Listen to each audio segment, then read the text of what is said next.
I wanted to put out videos earlier than this, but our wiring has gotten, I think, unnecessarily complex.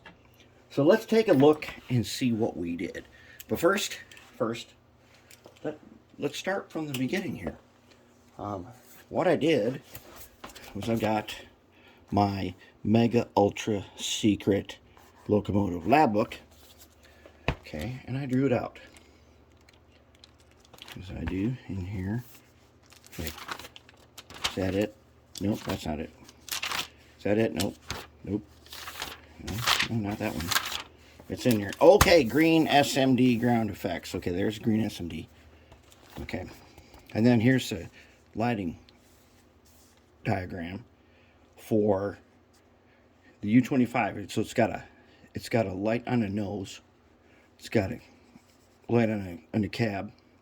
It's got a light on the rear. And it needs to be on a disconnect. So what I do is I keep this lab book and I draw these things out that I'm going to do. Now here's the U36C. It looks really simple. It's got a front and a rear light. But it also has a cab light and a beacon. So here's the beacon wiring. Here's the cab light wiring. So when you put all that inside, what do you get? Well, you get kind of a mess here. Let's take a look. See what we can see on the inside of this guy. I got a wire. Okay, I got two disconnects. I'd use a 4-banger for this one because I couldn't find the small size 2 guys, and I used a 2 for the constant lighting. So look in there. There's like 3 resistors. There's 3 PC boards, plus the cab light's got 1. That's 4. Plus the rear's got 2 of them. All kinds of craziness. Now, the PC board we use is this copper-clad stuff. PCB stands for prototype circuit board when you get just copper-clad.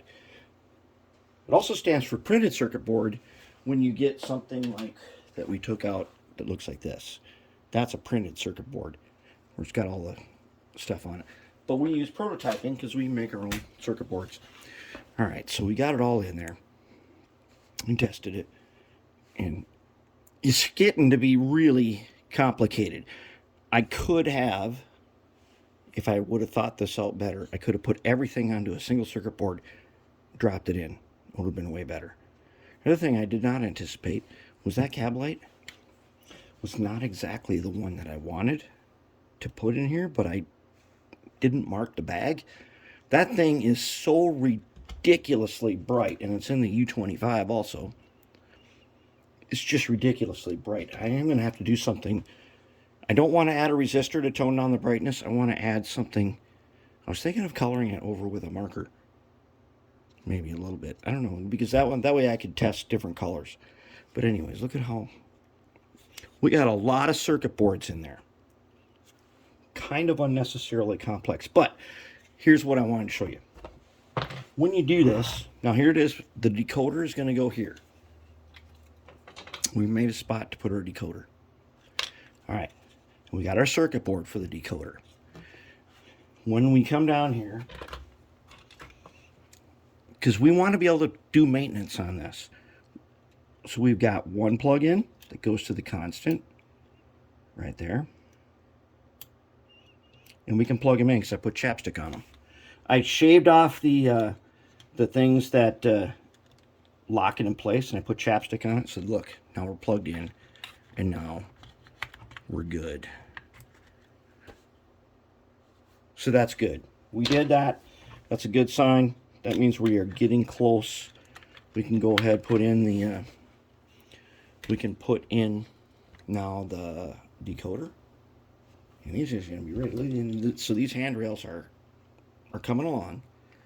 They're still a little bit glossy, so we're going to put some Null and Earl on them. Yes, Null and Earl.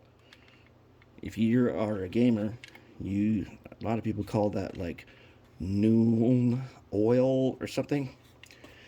When I read it, it says Nullin to me, because it nulls it. It's a kind of a matte finish, so it'll give it a little dirty look, and then we'll be good to go. But otherwise, wait, check out the beacons. I got to clean off that glue there, but I just painted the base of that flat LED with some silver. that ain't bad. And the beacons look really good. So we're getting close. I'm going to get that final review where we test them as soon as we can. These things are looking good, aren't they? Oh my goodness. I think we're going to be doing some more green stuff for a while. This green, it's really turning out great. I really love the green.